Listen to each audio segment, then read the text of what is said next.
20 years of skipped lunches and overtime vanished when I saw the bank balance. Zero. My mother had transferred the entire $200,000 of my daughter's college fund to my nephew for his delusional startup. She told me he needed it because he was a man. She expects tears, forgetting I am a risk control expert. I did not just freeze the account. I froze their lives moments before his company launch. Here is how I destroyed them. My name is Anastasia Rowland, and for the last 20 years, I have built my life around the precise calculation of probability and consequence. As the director of risk control at Horizon Nexus, my job is to look at a chaotic world, identify the variables that could cause a catastrophe, and neutralize them before they ever have a chance to manifest. I am paid to be paranoid. I am paid to be unshakable. My colleagues see a woman who is 40 years old, sharp, immaculate in tailored blazers, and seemingly devoid of the messy emotional impulses that ruin careers. They do not know that my entire existence, every single disciplined breath I have taken for 2 decades, was fueled by a singular, desperate goal. I was standing alone in my corner office. The city lights of New York were just beginning to flicker on through the rain-streaked glass. But my focus was entirely on the laser printer humming rhythmically beside my desk. It was a sound I usually associated with quarterly reports and audit summaries. But tonight, the document in the tray was personal. It was the financial proof required for Lily's enrollment. My daughter, my genius. 18 years old and brilliant in a way that sometimes frightened me. She had done the impossible.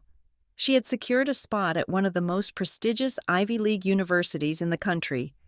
The acceptance letter was framed on our kitchen counter, but the tuition bill was the reality that sat heavy in my stomach. I reached for the paper, the warmth of the fresh ink seeping into my fingertips. This was the moment. This was the finish line of a marathon I had been running since I was 20 years old. I had opened this high-yield savings account 2 decades ago, a joint account with my mother, Margaret. Back then, it was a matter of convenience and naive trust. I was young, and banks offered better rates for family bundles. Over the years, I had forgotten that her name was even on the paperwork. It was my money. 100% of the deposits came from my paycheck, every bonus, every overtime shift, every tax refund. I looked down at the balance line, expecting to see the number that had been my anchor. $200,000. That was the target. That was freedom. My eyes adjusted to the bold font at the bottom of the page. Balance, $0.00. I blinked. I assumed, for a split second, that the printer had malfunctioned. Perhaps the toner was running low. I looked closer, bringing the paper so near to my face that the smell of ozone filled my nose. It was not a printing error. The number was stark, absolute, and mocking. 0. My heart did not speed up. It stopped. A cold, heavy sensation, like swallowing a stone, dropped into the pit of my stomach. The air in the office suddenly felt too thin. I walked back to my computer, my legs feeling strangely disconnected from my body, as if I were wading through deep water. I sat down and logged into the online banking portal. My fingers trembled so violently that I mistyped my password twice. Access granted.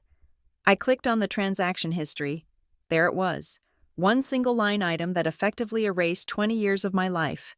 Date, today. Amount, $200,000. Recipient, Tyler Ventures, LLC. The world tilted on its axis. A wave of nausea rolled over me, hot and acidic. I had to grip the edge of my mahogany desk to keep from sliding out of my chair. Tyler, my nephew, my brother's 22-year-old son, a boy who had never held a job for longer than 3 months, a boy who spoke in buzzwords he learned from TikTok and believed he was destined to be the next tech billionaire despite having 0 technical skills. Tyler Ventures, LLC. The name looked like a joke. It had to be a joke. I reached for my desk phone. I did not dial my mother. I did not dial my brother. I dialed the bank. The professional part of my brain, the risk controller, was trying to override the mother in me who wanted to scream. I needed facts. I needed a paper trail. A representative answered after 3 rings. Her name was Sarah. She sounded young and cheerful. I hated her immediately.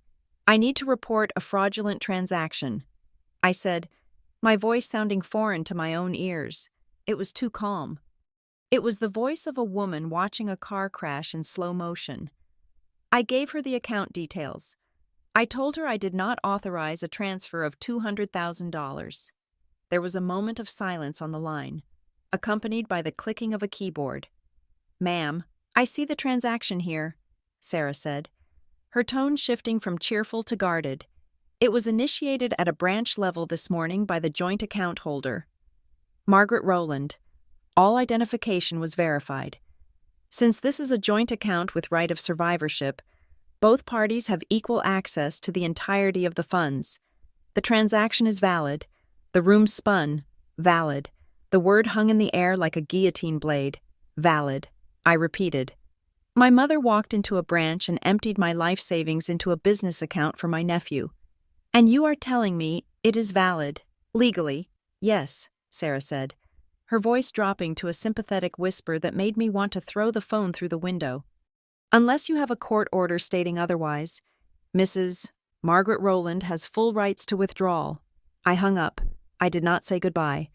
I simply placed the receiver back on the cradle. The numbness began to recede, replaced by a searing, white-hot agony. I looked around my office. I looked at the ergonomic chair I sat in for 12 hours a day. I looked at the stack of risk assessment files I had memorized. I remembered the tuna sandwiches I ate at my desk for 5 years, so I would not have to spend $15 on a salad downstairs.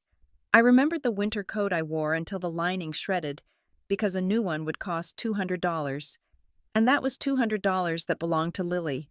I remembered the vacations I did not take, the friends I lost touch with because I was always working, the dates I turned down because I was too tired or too broke. I had lived like a monk in the middle of the most expensive city on earth. I had hollowed myself out, carved away every luxury and every comfort, to fill that account. And Margaret gave it to Tyler. She gave it to the boy who drove a leased sports car he could not afford. She gave it to the boy who sneered at Lily for studying math because he thought it was nerdy. I grabbed my purse and my car keys. I left the printed statement on my desk. I did not need it. The image of that zero was branded onto my retinas. The elevator ride down to the parking garage felt like a descent into hell. I got into my 7-year-old sedan, the engine sputtering slightly as it turned over. I drove out into the city, merging into the aggressive evening traffic. The rain was coming down in sheets now, battering the roof of the car. The rhythm of the windshield wipers matched the pounding of blood in my ears. I drove toward the suburbs, toward the house where I grew up, the house where my mother still lived. The drive usually took 40 minutes. Tonight, time seemed to warp. As I navigated the wet asphalt, memories assaulted me. I remembered the day Lily was born. I was alone in the hospital because her father had decided fatherhood was too much of a risk for his lifestyle. I remembered holding her, looking at her tiny face, and swearing that she would never feel the lack of anything. I swore she would have the choices I never had. I remembered begging my mother to babysit so I could pick up an extra shift, and her telling me she was too tired. Yet, she always had energy to drive Tyler to hockey practice. She always had energy to cook Tyler his favorite pot roast. The disparity had always been there, a subtle, toxic undercurrent. My brother, the golden boy, and his son, the golden grandson, and me? I was the reliable one, the workhorse, the ATM, but I never thought she would steal from me. I never thought she would steal from Lily. My phone buzzed on the passenger seat. The screen lit up with a photo of Lily, grinning, her hair messy from a study session. I debated not answering. I felt sick. How could I talk to her? How could I hear her voice knowing that I had failed her? But if I didn't answer, she would worry. I tapped the speaker button. "Hey, sweetie," I said. I forced my throat to open, forced the tremor out of my voice. "Mom!" Lily screamed. The joy in her voice was piercing. It was so pure, so unburdened by the filth of the adult world. Guess what? The financial aid office just emailed. I got the partial scholarship. It covers 30% of the tuition. 30%. I did the math instantly. That left 70%. 70% of a fortune that I no longer had. That is amazing. Lily, I said, gripping the steering wheel so hard my knuckles turned white. I am so proud of you. You worked so hard for this. I know, Lily continued, breathless. I was so worried about the cost. Mom, I know how much you sacrificed. But with this 30% and the savings fund, we are totally safe. I can actually go. I don't have to go to the community college. I can go to the Ivy. Tears pricked my eyes, hot and stinging. She was so relieved. She thought the battle was won. She did not know the ground had already crumbled beneath her feet. We will celebrate when I get home, okay? I said, my voice cracking slightly. I just have to stop by Grandma's house for a quick errand. Okay. Love you. Drive safe. The line went dead. I was alone in the car again with the sound of the rain and the suffocating weight of the truth. She trusts me. She believes in the safety net I built. I pulled into the driveway of my mother's house. It was a modest 2-story building, paid off years ago by my father's life insurance. But in the driveway, parked right next to my mother's sensible sedan, was a brand new, bright red sports car. It looked like a wound against the gray backdrop of the rain. I knew that car. It was the kind of car Tyler had been drooling over on Instagram for months. The rage that hit me then was not hot. It was not the frantic panic of the office. It was cold. It was absolute. It was the kind of cold that freezes water in the cracks of a stone and splits it apart. I turned off the ignition. I sat in the dark for a moment, listening to the engine tick as it cooled. I looked at the house. Warm yellow light spilled from the living room windows. I could imagine them inside. Margaret, sitting in her favorite armchair. Tyler, probably boasting about his visionary business plan. They were celebrating. They were celebrating with my blood, sweat, and tears. They were celebrating with Lily's future. I checked my reflection in the rearview mirror. My face was pale, my lipstick perfectly applied, my eyes dark and hard. I did not look like a daughter coming for a visit. I looked like a director of risk control arriving at the scene of a disaster. I took a deep breath, filling my lungs with the damp air. I unbuckled my seatbelt. I did not run through the rain. I walked. I walked slowly, deliberately, up the path to the front door. The rain soaked my blazer, but I did not feel it. I reached for the doorknob. I did not knock. I still had a key. I turned the lock. The door swung open, and the sound of laughter drifted down the hallway. It was Tyler's laugh. Arrogant, entitled. I stepped across the threshold, closing the door softly behind me. The noise of the rain vanished, replaced by the warmth of the house and the smell of chamomile tea. The game had changed. They thought they had won a lottery. They did not realize they had just invited a hurricane into their living room. I walked toward the voices, my heels clicking sharply on the hardwood floor, each step a countdown to the end of their piece.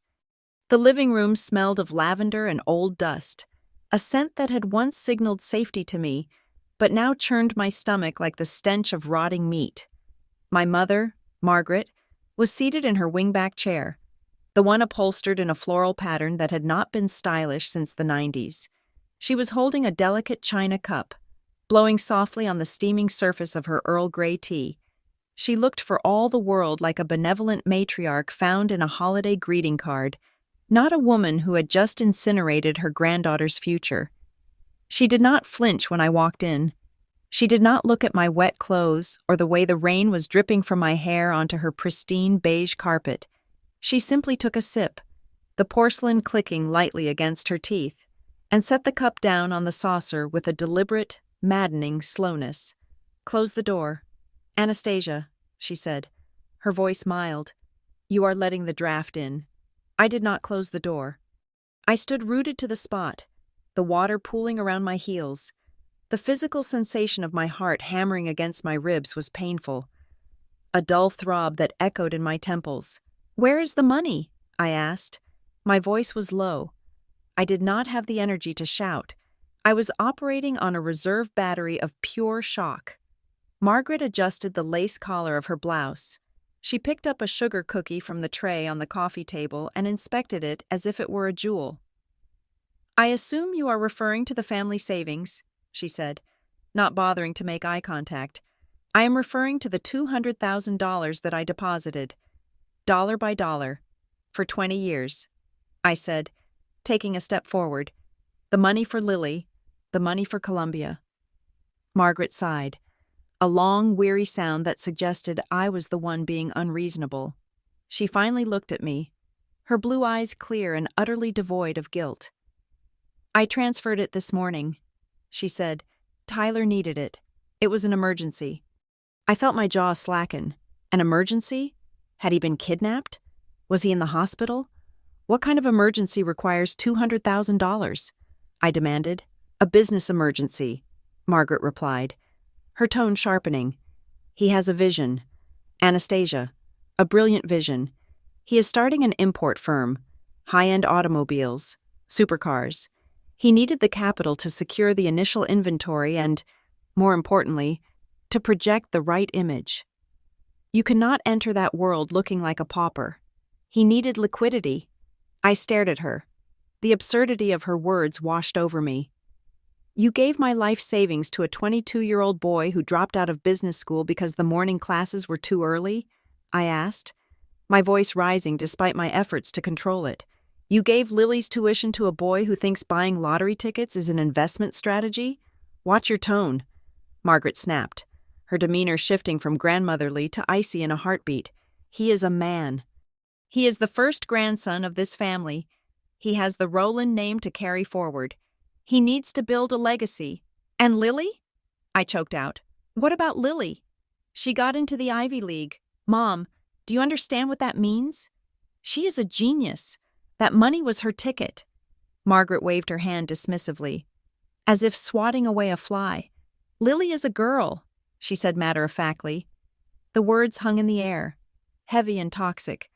"Excuse me?" I whispered. "She is a girl," Margaret repeated, slower this time, as if explaining simple addition to a toddler. "She is 18. She is pretty enough. Give it 4 or 5 years, and she will be married. She will have children. That is the natural order of things. Why on earth would we waste $200,000 on a degree she will just hang on the wall while she changes diapers?" My vision blurred. I had dealt with corporate misogyny my entire career. I had navigated boardrooms full of men who interrupted me and took credit for my ideas. But hearing this from my own mother, the woman who had seen me struggle, felt like a knife twisting in my gut. "She is going to be a mathematician," I said, my voice trembling with a rage so potent it felt like poison. "She is not going to just get married. She has a career ahead of her, a life. She can go to the community college down the street," Margaret said, picking up her tea again. "It is perfectly adequate. It costs a fraction of the price. She can learn to keep books or be a teacher. That is a sensible job for a mother. She does not need to go to New York City and pretend to be something she is not." I walked over to the coffee table and slammed my hand down on it. China rattled. "That money was not yours to decide for," I hissed. "You and I had an agreement, 20 years ago. When I opened that account, you stood right there in the bank lobby. You promised me. You said you were only on the paperwork because I was young and we got a better interest rate. You promised you would never touch a cent.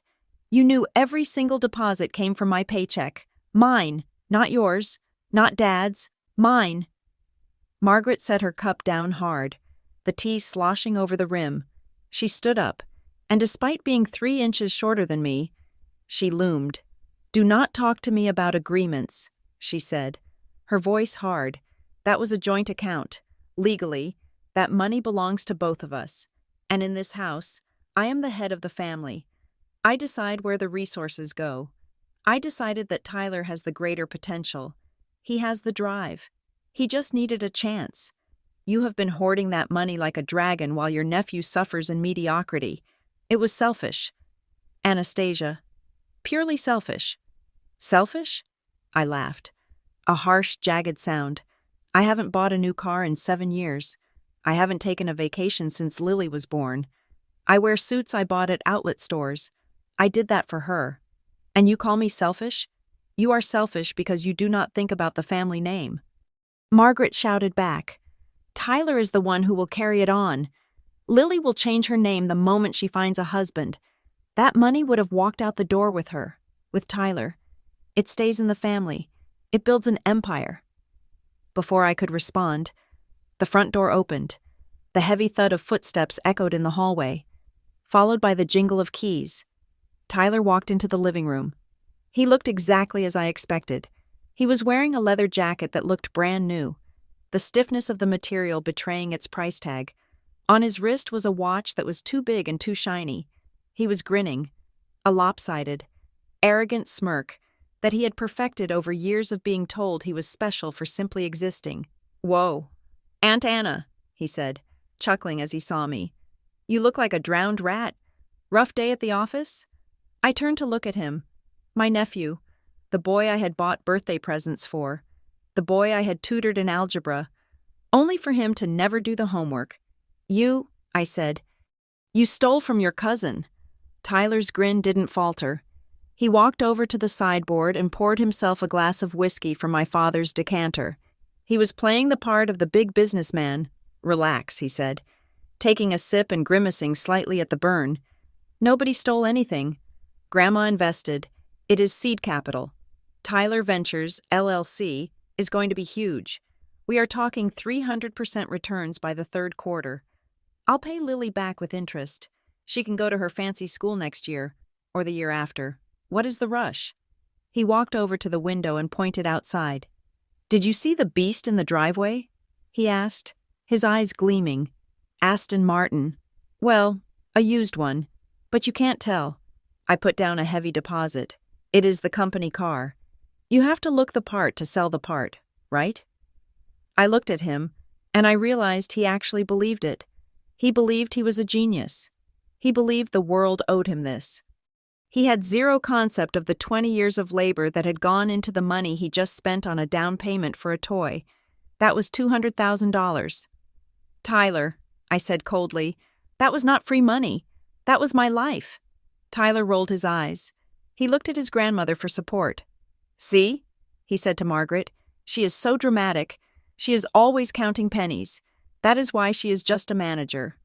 Grandma, she doesn't have the entrepreneurial mindset.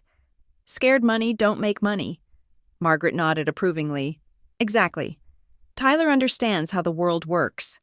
I looked past them, towards the corner of the room. My father, Robert, was sitting in his recliner. The newspaper was held up high, obscuring his face, but I saw his knuckles gripping the edges of the paper. They were white. "Dad?" I said. The newspaper did not lower. "Dad, are you listening to this?" I asked, my voice breaking. She gave him everything. She stole Lily's future. Slowly. Robert lowered the paper. He looked at me. His eyes were tired, watery, and filled with a profound, pathetic fear.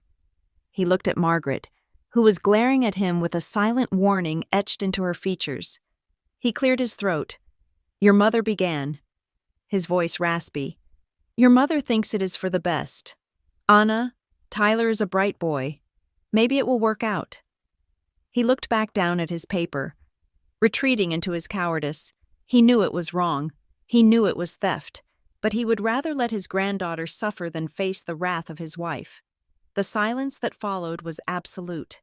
I looked at the three of them, the matriarch who ruled with manipulation, the golden grandson who felt entitled to the world, the grandfather who had surrendered his spine decades ago. This was my family. This was the bloodline I had sacrificed for. Something inside me snapped. It was not a violent break. It was a clean, precise severance. The emotional tether that had bound me to this house, the need for their approval, the desperate hope that they would eventually value me, it was gone. The heat in my chest evaporated, replaced by the freezing, calculated clarity that made me excellent at my job. I was no longer a hurt daughter. I was a director of risk control assessing a liability, and I had just identified a catastrophic risk that needed to be neutralized. I did not scream. I did not throw the vase on the table. I did not cry. I reached into my pocket and pulled out my phone. I tapped the screen once to stop the recording app I had started the moment I walked up the driveway. I looked at Margaret. "You are right, Mother," I said. My voice was even, smooth. It lacked any trace of the emotion I had shown moments ago. "I have been thinking too small." Margaret looked confused by the sudden shift in my tone. She blinked. "Well, good," she said, hesitantly. "I am glad you are finally seeing reason." I turned to Tyler. "Good luck with the venture." "Tyler," I said, "you are going to need it." I turned on my heel and walked toward the door. "Where are you going?" Margaret called out, a hint of unease creeping into her voice. "You should stay for dinner. We are having pot roast, Tyler's favorite." I did not look back. "I have work to do," I said. I walked out into the rain. The storm was raging harder now, the wind whipping the trees into a frenzy. I walked to my car, opened the door, and slid into the driver's seat. I sat there for a moment, listening to the rain hammer against the metal. I looked at the house one last time. The warm yellow light still spilled from the windows, a deceptive beacon of home. They thought the conversation was over. They thought they had won because I had stopped arguing. They did not understand that I had stopped arguing because I had started planning. I put the car in gear. I had a phone call to make to Elias. I had a bank to destroy. And for the first time in 20 years, I did not feel tired. I felt lethal. The drive back to my apartment was a blur of neon lights and smearing rain. My hands were gripping the steering wheel so tightly that my fingers had gone numb, locked in a claw-like rigor. When I finally parked in the underground garage of our building, I sat in the silence for 10 minutes. I was trying to compose my face. I was trying to find a mask that could hide the fact that I had just been gutted. I checked the rearview mirror. My eyes were red-rimmed, but the tears had stopped. Now, there was only a hollow, aching void where my heart used to be. I took the elevator up to the 4th floor. The hallway smelled of floor wax and someone's garlic roast dinner, mundane, comforting smells that felt like they belonged to a different universe. I unlocked our door and stepped inside. The sight that greeted me almost brought me to my knees. Lily was sitting on the living room floor, surrounded by a sea of paperwork. She had organized everything into neat, meticulous piles: health insurance forms, dormitory preferences, course selection guides, and the glossy brochure of the university campus. She was wearing her oversized gray hoodie, her hair pulled back in a messy bun, and she was humming. It was a soft, tuneless melody she did when she was happy. She looked up as I entered, her face lighting up with a brilliance that made the room feel brighter. "Mom, you are back," she chirped, scrambling to her feet. She held up a sheet of paper. "Look, I figured out the meal plan. If I take the silver tier instead of the gold, I can save us about $400 a semester, and I found a used bookstore near the campus where I can get my calculus textbooks for half price." She was bargaining. She was already trying to save me money, trying to minimize the burden she thought she was placing on me. She had no idea the burden had already crushed us. I closed the door behind me and locked it. The click of the deadbolt sounded like a gunshot in the quiet room. "Lily?" I said. My voice was a husk. It sounded broken, like gravel grinding together. Lily's smile faltered. She dropped the meal plan sheet. She took a step toward me, her brow furrowing. "Mom? What is wrong? You look pale. Did something happen at work?" I walked over to the sofa and sat down heavily. I patted the cushion beside me. "Come here, sweetie. Sit down." She sat, her knees touching mine. Her hands were trembling slightly. She knew. Children always know when their world is about to shift. I took her hands in mine. They were warm. My hands were ice cold. "I went to see Grandma," I started. I looked down at our joined hands because I could not bear to look at the hope dying in her eyes. I went to ask her about the savings account, the college fund. Lily went still. She did not breathe. "Is it the bank? Did they lose it?" she whispered. I shook my head. "No, the bank did not lose it." I took a breath that felt like inhaling shards of glass. "Grandma took it," I said. "She transferred the entire balance this morning."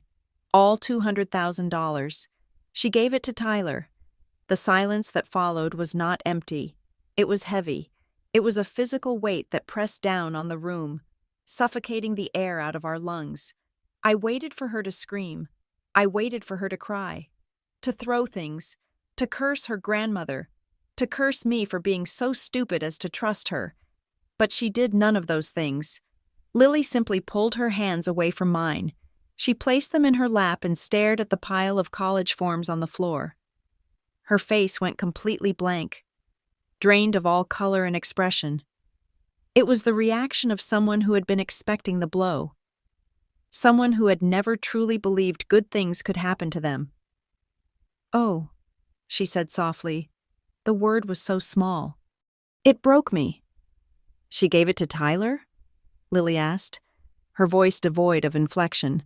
"For his business?" "Yes," I choked out. Lily nodded slowly. "Of course, because he is the boy, because he is the special one." She stood up. She walked over to the pile of papers. She picked up the acceptance letter, the heavy, cream-colored stationery with the university's embossed seal. She looked at it for a long moment. "I should have known," Lily said, a dry, bitter laugh escaping her lips. "I was stupid. Mom, I was so stupid to think I could actually go there. Who do I think I am? I am just the granddaughter of a woman who hates me. I am just the daughter of a single mom who works too hard." "Stop it," I said, standing up. "Do not say that." Lily shook her head, tears finally beginning to spill over her lashes. They fell silently, tracking down her cheeks. "It is true," she cried out, her voice cracking. "I let myself dream too big. I should have just applied to the community college like everyone said. I wasted your time. I wasted all this hope." She gripped the acceptance letter with both hands. Her knuckles turned white. She made a motion to tear it in half. "No!" I screamed. I lunged across the room. I grabbed her wrists. I wrestled the paper from her hands before she could destroy it. I held her arms. Pulling her into me, she collapsed against my chest, her body shaking with silent, racking sobs. I held her tight, burying my face in her hair. I smelled her shampoo, the same strawberry scent she had used since she was 10. "Listen to me," I whispered fiercely into her ear. "Listen to me. Lily, you are not tearing that letter up. You earned this. You worked for 18 years for this. You are a genius. You are better than all of them combined. But the money is gone, Mom." She sobbed into my blazer. "It is gone. We cannot pay. It is not gone." I lied. Or maybe it was not a lie. Maybe it was a prophecy. "I am going to get it back." "How?" Lily asked, pulling back to look at me. Her eyes were swollen, filled with a despair that no 18-year-old should ever know. "Grandma will never give it back. She hates us." I cupped her face in my hands. I wiped the tears away with my thumbs. "I do not care about Grandma anymore," I said, my voice dropping to a low, dangerous register. "I do not care if she is my mother. I do not care if I have to burn that entire family to the ground. I will get your money back. I swear to you. Lily, in my life, I swear it." I stayed with her until she exhausted herself. We sat on the floor amidst the ruin of her dreams, and I held her until her breathing evened out and she fell into a restless, fitful sleep on the sofa. I covered her with a blanket, smoothing the hair back from her forehead. I looked at her sleeping face, and a memory surfaced, unbidden and sharp. I was 10 years old. It was Christmas morning. My brother, 5 years older than me, had unwrapped a brand new, expensive mountain bike. It was gleaming red with 18 gears. I had rushed to my pile of presents, my heart pounding, hoping for the art set I had circled in the catalog. Instead, I unwrapped a sweater. It was a hand-me-down from a cousin, wrapped in new paper to look like a gift. I remembered the look on my mother's face then. It was the same look she had today, a look that said, "You do not matter as much. You are secondary. You are expected to understand." I had spent my entire life trying to prove that wrong. I had become the director of risk control. I made more money than my brother ever had. I was the responsible one. the one who bailed them out, the one who remembered birthdays. I thought if I was perfect enough, if I was successful enough, they would finally see me. I realize now, standing in the dark of my living room, that it was never about merit. It was about power. It was about a hierarchy I could never climb because the game was rigged from birth. I turned away from my sleeping daughter and walked into my small home office. I did not turn on the overhead light. I turned on the desk lamp. A focused pool of illumination in the darkness. It was time to work. I went to the closet and pulled down a heavy plastic storage bin. It was labeled Important Documents, Archive. I was a hoarder of paper. It was a professional hazard. I never threw away a bank statement, a tax return, or a contract. I trusted nothing to the cloud alone. I sat on the floor, cross-legged, and opened the bin. The smell of old paper and dust rose up to meet me. I began to dig. I was looking for the year 2004, the year I was 20 years old, the year I opened the account. I sifted through tax returns from my first job as a junior analyst. I found pay stubs where I made $12 an hour. I found the receipt for Lily's crib. Finally, near the bottom of the stack, I found it. A manila folder labeled Joint Savings, Chase. My hands trembled slightly as I opened it. Inside was the original account opening agreement. The paper was yellowed at the edges, the carbon copy ink fading but still legible. I scanned the document. My eyes flew over the standard boilerplate text, interest rates, withdrawal limits, federal insurance, and then I saw the box. When we opened the account, the banker had asked us to check a box regarding the ownership structure, usually with family members. The default is joint tenants with right of survivorship. This means both parties own 100% of the money, and if one dies, the other gets everything. This was the clause Margaret was hiding behind. This was the clause the bank manager on the phone had cited. But I remembered that day. I remembered being 20 years old and strangely paranoid even then. I remembered asking the banker a specific question. What if I want to make sure this money is earmarked for a specific purpose? I looked at the section titled Ownership of Funds. There was a small, handwritten note in the margin, initialed by the banker and, crucially, by my mother. It referenced an addendum. See attachment. A. Designation of beneficiary and contribution intent. My heart hammered against my ribs. I frantically searched the folder for attachment A. It was stuck to the back of the last page. It was a simple form, rarely used, intended for trust setups. It stated that while the account was joint for access purposes, the primary contributor retained sole ownership of the principal funds deposited by them, and the secondary holder was an agent for administrative purposes. My mother had signed it. She had signed it because she never thought I would actually save any money. She had signed it to get me to shut up and open the account so she could get the referral bonus the bank was offering at the time. But a form from 20 years ago might not be enough. The bank would argue that 20 years of usage might have superseded the initial intent. I needed more. I needed proof of her state of mind. I needed proof that she acknowledged this arrangement recently. I turned to my computer. I had archived my emails locally for decades. I opened the search bar.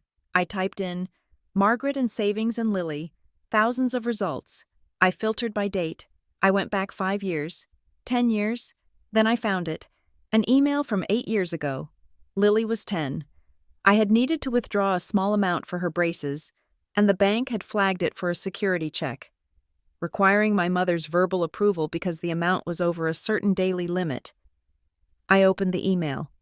From Margaret Rowland to Anastasia Rowland. Date March 14th, 2018. Subject Bank authorization. I just got off the phone with them. I told them to clear it. I do not know why they keep calling me. I told them years ago that account is yours and that money is for the baby. I just want my name on it in case something happens to you. God forbid. Stop bothering me with this. I am busy with Tyler's graduation party. I stared at the screen. That account is yours, and that money is for the baby. It was not legal jargon. It was not a court document. But in the eyes of the law, Combined with the initial account addendum, it was evidence of constructive trust. It proved that she knew the money was not hers. It proved that by taking it, she had not just exercised a right of survivorship, she had committed a breach of fiduciary duty. She had admitted, in writing, that she was merely a custodian, not an owner. A cold smile touched my lips. It was the first time I had smiled in 12 hours. Margaret thought she was playing a game of power. She thought she could bully me with family values and head of household rhetoric. She did not realize she was playing a game of law, and in the game of law, paper trails were bullets. I printed the email. I printed the account addendum. I stapled them together. I looked at the clock. It was 4 o'clock in the morning. The rain had stopped outside, leaving the city silent and scrubbed clean. I was exhausted. My eyes burned. My body ached. But my mind was razor sharp. I had the weapon. Now I needed the executioner. I picked up my phone and sent a text message to Elias. I knew he would be asleep, but I also knew he checked his phone the second he woke up at 5. I have the smoking gun. Meet me at the coffee shop on 3rd and Main at 7. We are going to war. I stood up and walked back to the living room. Lily was still asleep, her breathing soft and rhythmic. I pulled the blanket up to her chin. "Sleep well, my love," I whispered. "When you wake up, your mother is going to be a villain, but I will be the villain who saves you." I sat in the armchair opposite her, watching the sun slowly begin to rise over the skyline. The gray light filtered through the blinds, illuminating the dust motes dancing in the air. I did not sleep. I sat there, clutching the file folder to my chest, waiting for the world to wake up so I could tear it apart. The cafe was a narrow, dimly lit establishment on 3rd Avenue, the kind of place that smelled of roasted beans and wet concrete. It was not the sort of place where friends met for brunch. It was where people went to have conversations they did not want overheard. I sat in a booth at the back, my back against the cold brick wall, watching the door. At 7 o'clock sharp, the bell above the entrance chimed. Elias walked in. Elias Thorne was not the kind of lawyer you saw on billboards asking if you had been injured in an accident. He was a corporate shark who specialized in financial litigation. We had met 5 years ago during a nasty internal audit at Horizon Nexus, where he had represented the firm, and I had provided the data that saved them millions. We respected each other because we both understood that the world was not built on justice, but on leverage. He wore a charcoal wool coat and carried a leather briefcase that looked like it had survived a war. He spotted me, nodded once, and slid into the booth opposite me. He did not waste time with pleasantries. He signaled the waitress for a black coffee and immediately reached for the file folder I had placed on the table. "You look like hell." "Anna," he said, opening the folder. "I feel like I have been hollowed out with a spoon," I replied, my voice steady despite the lack of sleep. "Read it. Tell me I have a case." Elias spent the next 10 minutes in silence. He read the account opening agreement. He read the addendum regarding the contribution intent. He read the email from my mother admitting the money was for Lily. His eyes moved back and forth, scanning for loopholes, for weaknesses, for the legal glue that held my life together. Finally, he closed the folder and leaned back. The waitress set his coffee down. He took a sip, grimacing at the heat. "I have good news and bad news," Elias said. "Which do you want first?" "The truth." I said, "The truth is that you are right." He said, "Morally, and even legally under the doctrine of constructive trust, that money belongs to you. The email from 2018 is a smoking gun regarding intent. It proves she knew she was holding the funds as a custodian, not an owner. If we go to court, we will win." I felt a small release of tension in my shoulders. "Then why is there bad news?" "Because winning in court takes time," Elias said, his voice dropping to a harsh whisper. "If we file a civil suit today, we might get a preliminary hearing in 3 months. Discovery will take another 6. A trial? Maybe a year from now. And that is if she doesn't delay." He leaned forward, tapping his finger on the table. "And in the meantime, Tyler has the money. Do you think a 22-year-old boy with a delusion of grandeur is going to let $200,000 sit in a savings account while we argue in front of a judge? No. He is going to spend it. He is going to burn it on inventory, on leases, on marketing, on that car you saw. By the time a judge bangs a gavel and orders Margaret to repay you, the money will be gone, and collecting from a bankrupt pensioner and a failed entrepreneur is impossible. You will have a piece of paper that says you are right, and a bank account that still says zero. I felt the cold creeping back into my bones. So that is it? I asked. I just watched them spend Lily's future because the legal system is too slow? I didn't say that, Elias said, a shark-like grin spreading across his face. I said a civil suit is too slow. I said suing them is the wrong play. I looked at him, my risk assessment brain kicking into gear. I deals with systems. I deal with institutions. If you cannot attack the person, you attack the environment they operate in. What is the play? I asked. Elias pulled a notepad from his briefcase. We don't go after Margaret or Tyler, he said. We go after the bank. Or rather, we use the bank to crush them. He began to sketch a diagram on the paper. I did some digging on this Tyler Ventures LLC this morning before I came here. Elias said, it is public record. He registered the LLC 2 weeks ago. But here is the interesting part. He didn't just transfer your $200,000 into a checking account to spend it. He moved it into a high-tier business account at a different bank, First City Bank. Why? I asked. To use it as proof of reserves. Elias replied, I checked the UCC filings. Tyler Ventures just took out a secured line of credit for another $300,000 to buy a fleet of luxury cars for his import business. He used your $200,000 as the collateral base to show the bank he was liquid. I stared at the notepad. It all made sense. The arrogance, the rush. He was leveraging my money to borrow more money. He was building a house of cards on a foundation of theft. If the collateral vanishes, I said, realizing where Elias was going. The loan gets called? Exactly, Elias said. If First City Bank gets wind that the $200,000 in his account is subject to a legal dispute or a fraud claim, they will panic. Banks hate risk. You know this better than anyone. If the collateral is tainted, they will freeze his credit line immediately. They will seize whatever assets he has to cover their exposure. But how do we trigger that? I asked. If I just call them and say it is my money, they will tell me it is a civil matter. They won't care. That is where we get nasty, Elias said. We don't call First City. We go back to the source. We go to the bank where the joint account was held. We hit them with a compliance violation so severe they have no choice but to lock everything down. He looked at me intently. You said this was a joint account with your mother, right? Yes. And she uses it? I mean, really uses it? I nodded. She puts her Social Security checks in there. Her pension from the teachers' union. It all goes into that pot. She just never touched the savings portion until yesterday. Elias slapped the table. Bingo, he said. Commingling of funds. I frowned. Explain. In a pure joint account. Funds are shared. Elias explained. But when you introduce the element of constructive trust, which we have proof of via that email, and she mixes her personal operational funds with the trust funds, she creates a legal nightmare.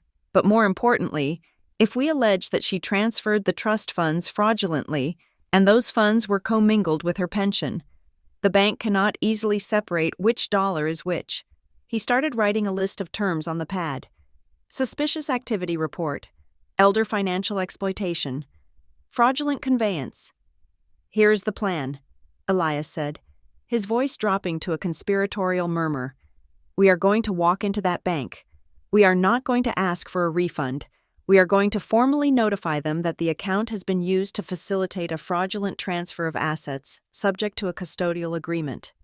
We are going to present the email as evidence that the bank failed its Know Your Customer and anti-money laundering obligations by allowing a massive, uncharacteristic transfer from an account with a standing beneficiary designation without flagging it. He looked up at me. We are going to tell them that unless they freeze the transaction and recover the funds pending an investigation, We will file a complaint with the Consumer Financial Protection Bureau and the state banking regulator for aiding and abetting financial fraud. I sat back, absorbing the strategy. It was brilliant. It bypassed the slow civil courts entirely. It weaponized the bank's own fear of regulatory fines against them. But there is more, I said, my mind racing ahead. If we claim the account is compromised by fraud, they won't just freeze the missing money. Elias nodded grimly. They will freeze the whole account, the joint account, which means I trailed off, which means Margaret's pension. Elias finished. Her Social Security, her daily spending money. If the account is flagged for fraud investigation, it gets locked, total freeze. She won't be able to buy a gallon of milk, let alone pay for a lawyer. A pang of hesitation struck me. This was my mother. I was about to cut off her lifeline. I was about to leave an almost 70-year-old woman without access to a single dime. Then I remembered Lily's face. I remembered her trying to tear up her acceptance letter. I remembered the red sports car in the driveway and the smug look on Tyler's face.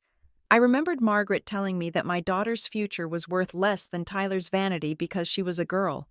The hesitation vanished, replaced by a cold, hard resolve. And the transfer? I asked. If the originating bank freezes the account and flags the transfer as fraudulent, what happens to Tyler? The originating bank sends a recall notice to First City Bank. Elias said, it is a Swift message code. It basically says, we suspect this wire was proceeds of fraud. First City sees that tag. They see the collateral for their $300,000 loan is now under investigation. What do? They pull the plug. I said, they freeze Tyler's account. They cancel his line of credit. They repossess the cars. The house of cards falls down. Elias said, and it happens in days, not years. He reached into his briefcase and pulled out a laptop. I am going to draft the demand letter right now. He said, we need it to be terrifying. I am going to cite statutes they probably haven't thought about in years. By the time we walk into that branch, the manager is going to be sweating through his shirt. He began to type, the keys clacking rhythmically. I watched him work, feeling a strange transformation taking place inside me. For 20 years, I had been the peacekeeper. I had been the one who swallowed insults, who smoothed over rough edges, who absorbed the toxicity of my family so Lily wouldn't have to. I had been a shield, but a shield was useless against a knife in the back. I sipped my black coffee. It was bitter and cold. Make sure you include the email. I said, my voice flat, and make sure you reference the specific compliance code for unusual activity. The transfer was $200,000. My mother's usual transactions are $200 at the grocery store. Their algorithm should have caught it. We need to make them feel like this is their screw-up as much as hers. Elias didn't look up, but he smiled. I am adding a paragraph about failure of fiduciary oversight right now, he said. We are going to suggest that the bank officer who authorized the transfer was negligent. That will make them panic. They will throw Margaret under the bus to save their own employee. We sat there for another hour. The cafe filled up with the morning rush. People grabbing lattes on their way to jobs they hated. Students stressing over exams. They had no idea that in the back booth, 2 people were plotting the systematic financial destruction of a family. When Elias finished, he spun the laptop around. Read it, he said. I read the document. It was a masterpiece of legal aggression. It did not plead. It demanded. It used words like immediate injunctive relief and regulatory negligence. It was a declaration of war printed on letterhead. It is perfect, I said. Elias closed the laptop and put it back in his bag. He looked at his watch. It is 8:30, he said. The bank opens at 9. Are you ready? I stood up. I smoothed the wrinkles from my blazer. I checked my reflection in the darkened window of the cafe. I did not look like Anastasia the daughter. I did not look like Anastasia the mother. I looked like Anastasia the director of risk control. I am not just ready, I said. I am overdue. We walked out of the cafe and into the gray morning light. The city was waking up. the noise of traffic and construction filling the air. We walked side by side, moving with a synchronized purpose. I thought about Tyler waking up in his new apartment, perhaps planning his outfit for his launch party. I thought about Margaret making her tea, secure in her matriarchal power. They had no idea. They thought money was power. They thought gender was power. They were about to learn that the only true power in the modern world is knowing how to read the fine print and having the will to enforce it. "Let's go," I said to Elias. We hailed a taxi. As we slid into the back seat, I gave the driver the address of the bank branch where my mother had betrayed me. It was the same branch where, 20 years ago, I had held a sleeping baby Lily in my arms and promised her the world. I was about to keep that promise. The revolving doors of the bank's regional headquarters spun with a heavy, rhythmic whoosh, depositing Elias and me into a lobby that smelled of floor wax and money. It was 9 o'clock in the morning on a Monday. The marble floors gleamed under the recessed lighting, and the air conditioning was set to a temperature that felt designed to preserve cryogenic fluids. To most people, this building represented security and stability. To me, today, it was a crime scene. Elias walked beside me, his briefcase swinging slightly with the cadence of his stride. He looked like a shark in a wool coat, his eyes scanning the room not for prey, but for the person holding the keys to the cage. I smoothed the lapel of my blazer.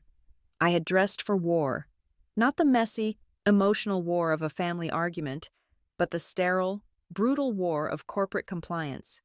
I wore my sharpest charcoal suit, my hair pulled back into a severe bun, and I carried a leather portfolio that contained the documentation of my mother's betrayal. We did not approach the tellers. We walked straight to the reception desk in the center of the lobby. The young woman behind the counter looked up, her professional smile faltering slightly as she took in the intensity of our expressions. "I am Anastasia Rowland," I said, my voice projecting clearly across the quiet space. "I am a joint account holder with high-value priority status. I need to speak with the branch manager. Mr. Henderson, immediately. Do you have an appointment?" "Ms. Rowland?" she asked, her hand hovering over the phone. "Tell him that the Director of Risk Control for Horizon Nexus is here with her legal counsel to file a formal report regarding significant internal compliance failure and potential elder financial exploitation," Elias said. His tone was smooth, almost conversational, but the words were heavy with threat. "And tell him that if we are not in his office in 5 minutes, the next call we make is to the state banking regulator." The receptionist's eyes widened. She picked up the phone and dialed so fast her fingers blurred. 3 minutes later, we were ushered into an office with glass walls and a view of the busy street outside. Mr. Henderson was a man in his 50s with thinning hair and a suit that looked expensive but ill-fitting. He stood up as we entered, extending a hand that I ignored. "Ms. Rowland," he said, looking between me and Elias. I was not aware of any compliance issues. "Please, sit down." I remained standing. Elias took the chair, placing his briefcase on the desk with a heavy thud. "We are not here for pleasantries." "Mr. Henderson," I said. I opened my portfolio and laid 3 documents on his pristine mahogany desk. Document 1. The transaction record from Saturday showing a transfer of $200,000 to Tyler Ventures, LLC. Document 2. The original account agreement with the contribution intent addendum. Document 3. The email from Margaret Rowland admitting the funds were custodial in nature. On Saturday morning, your bank authorized a wire transfer of $200,000 from a joint account I hold with my mother. "Margaret Rowland," I began, keeping my voice dangerously low. "This transfer liquidated the entirety of the account. Mr. Henderson picked up the transaction record. He adjusted his glasses. "Yes, I see that," he said, "but as I understand it, this is a joint account with right of survivorship. Mrs. Rowland is a signer. She has the authority to move funds. Authority and ownership are 2 different things." "Mr. Henderson," Elias cut in. He leaned forward. "You are looking at a classic case of constructive trust violation." But more importantly, you are looking at a failure of your own know your customer protocols. I stepped in, playing my part as the industry insider. I work in risk. Mr. Henderson, I know your algorithms. A 68-year-old retired teacher who has never moved more than $500 at a time suddenly liquidates a 20-year-old savings account to wire $200,000 to a brand new, high-risk business entity? That should have triggered a red flag. That should have triggered a freeze and a verbal verification with the primary contributor. It appears the teller overrode the flag because the customer was present with ID. Henderson stammered, sweat beginning to bead on his forehead. That teller facilitated a fraudulent conveyance. I said, my mother, knowingly or under duress from her grandson, misappropriated funds that she had previously acknowledged in writing, see the email, belonged to me for the benefit of my daughter. I leaned over the desk, placing my hands flat on the wood. I am invoking the Asset Loss Protection Clause of the original account agreement. I said, I am formally accusing the beneficiary of that wire, Tyler Ventures, LLC, of family fraud and financial manipulation. I want you to issue a swift recall notice to the receiving bank immediately. Henderson looked pale. A recall notice? On a domestic wire? That is highly irregular without a court order. If Mrs. Rowland authorized it, if you do not issue the recall, Elias said, leaning back and crossing his arms, we will file a suit naming this bank as a co-conspirator in the dissipation of trust assets. We will allege that your negligence allowed the theft, and given Ms. Rowland's position in the financial sector, this will not be a quiet lawsuit. It will be in the Wall Street Journal by Friday. Henderson swallowed hard. He looked at the documents again. He saw the risk. He saw the lawsuit. He saw his quarterly bonus evaporating. Okay, he whispered. We can issue a recall request based on suspicion of fraud. It alerts the receiving bank that the funds are contested. Good, I said, but that is not all. I pointed to the computer screen on his desk. Because this account has been compromised by fraudulent activity, I am requiring a total security freeze on the entire customer relationship profile associated with it. Henderson frowned. You want to freeze the joint account?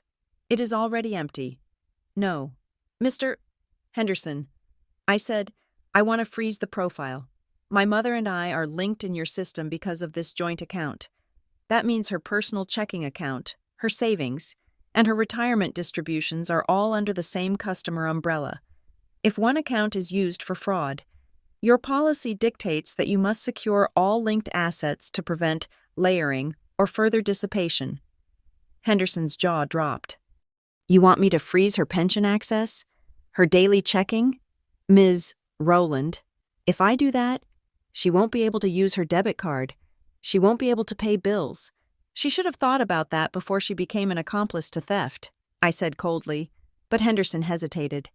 Is it your policy to allow potential money launderers to continue operating linked accounts while an investigation is pending? I asked, raising an eyebrow.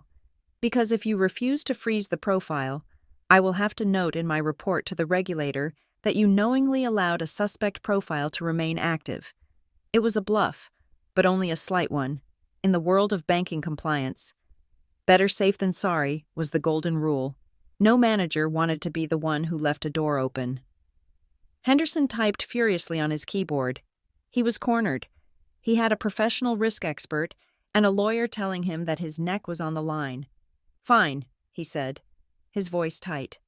I am initiating a temporary administrative freeze on the entire relationship profile for 30 days, pending an internal investigation into the disputed transaction. This will lock all inbound and outbound transfers for both signers. That meant I was frozen too. I didn't care. I had other accounts at other banks. Margaret did not. Do it, I said. Elias pulled out his phone. While you do that, I am sending a formal legal notice to First City Bank, where Tyler Ventures holds his account. I am attaching the fraud affidavit we just signed. Once they receive notice that the source of his funds is under active fraud investigation by the originating bank, their compliance department will have a heart attack. I watched Henderson work. I watched him navigate through the back-end menus of the banking software. I knew these screens, I knew the power they held.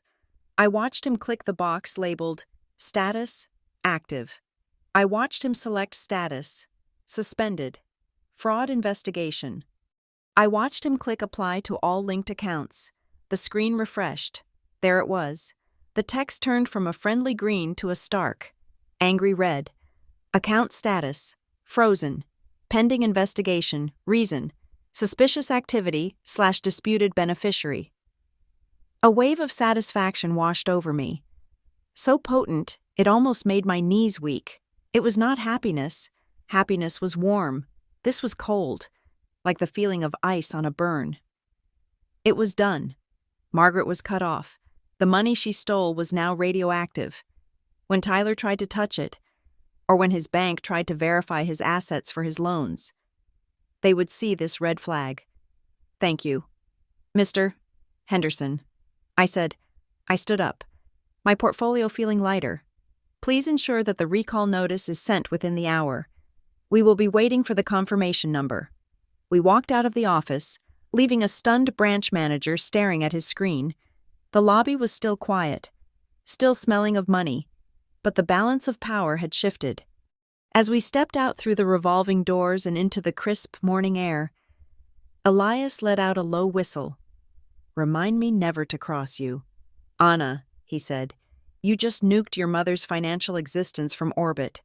"She fired the first shot," I said, putting on my sunglasses to hide the dark circles under my eyes. "I just returned fire with a bigger caliber." I reached into my pocket and pulled out my phone. I opened my messages.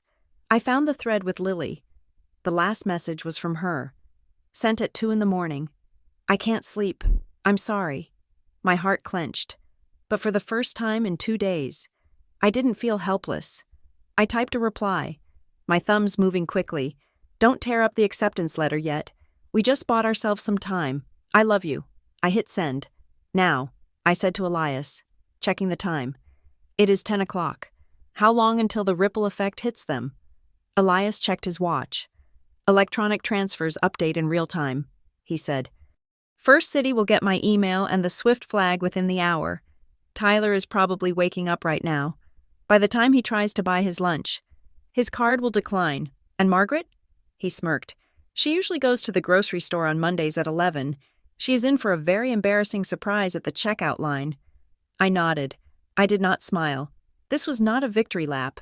This was just the beginning of the siege. "I have to go to work," I said. "I have a job to do." I walked toward the subway station, leaving Elias on the corner. I walked with my head high, the rhythm of my heels on the pavement sounding like a drumbeat. I was Anastasia Rowland, Director of Risk Control, and I had just controlled the risk. Wednesday arrived with a deceptive calm. The sky over Manhattan was a brilliant, hard blue, the kind that usually signaled a good day for the markets. I sat at my desk on the 35th floor of Horizon Nexus, watching the stock tickers scroll across my monitors. To anyone walking past my glass-walled office, I was just the Director of Risk Control reviewing quarterly compliance audits. I was sipping my morning coffee, my posture perfect, my face a mask of professional detachment. But inside, I was counting down the seconds. It had been 48 hours since Elias and I had dropped the nuclear option on the bank. 48 hours for the slow, grinding gears of the financial system to turn. 48 hours for the red flags to propagate through the servers, jumping from one institution to another like a digital contagion. My phone sat on the desk. Face up, it was silent. And then, at 10:14 in the morning, the silence broke. The name on the screen was Tyler. I let it ring 3 times. I wanted him to sweat. I wanted him to feel the rising panic of a call going unanswered. On the 4th ring, I picked up. I did not say hello. I simply pressed the answer button and held the phone to my ear. "You psycho!" Tyler screamed. The sound was so loud I had to pull the phone away from my ear. "You crazy? Jealous witch? What did you do?" "Good morning, Tyler," I said. My voice was as smooth as polished glass. "I assume you are experiencing some technical difficulties?" "Difficulties?" He sounded like he was hyperventilating. "I am at a lunch meeting. A business lunch. With the investors for the import deal. I just tried to pay for the deposit on the venue and the champagne. My card declined. Do you hear me? The corporate card declined. I took a slow sip of my coffee. That is unfortunate.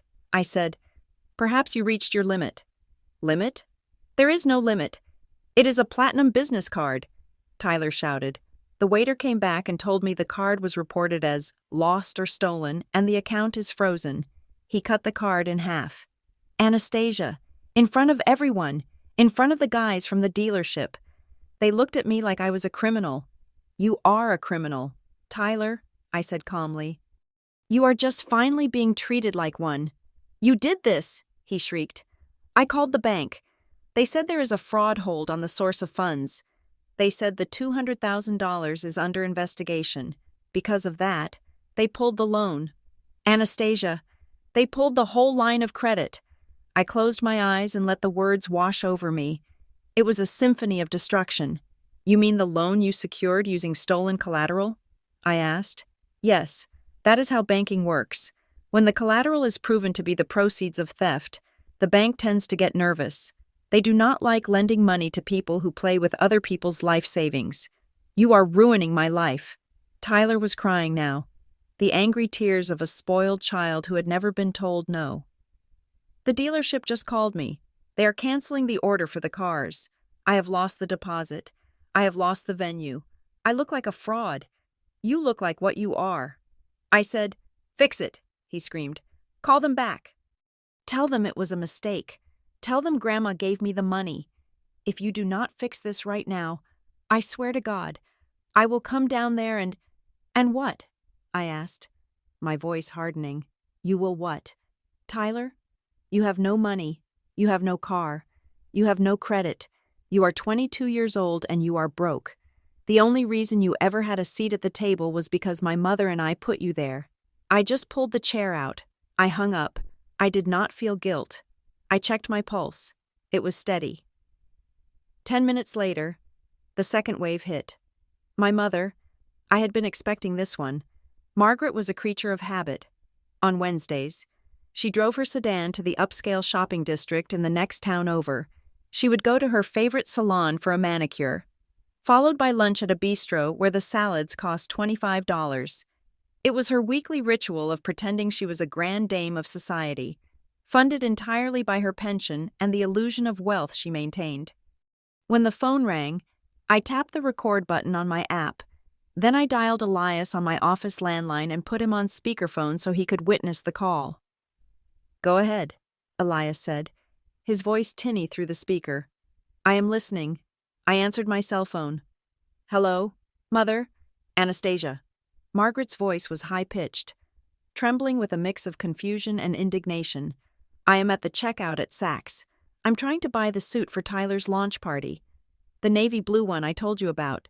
That sounds lovely. I said, It is not lovely, she snapped. My card did not work. The machine made a horrible noise. I tried my other card, the one linked to the credit union. That one did not work either. I called the bank, and the automated system said my accounts are temporarily suspended due to security protocol. What is going on? Did you forget to deposit something? I almost laughed. Even now, in the face of disaster, she assumed it was a clerical error, or worse, my failure to provide for her. I did not forget anything.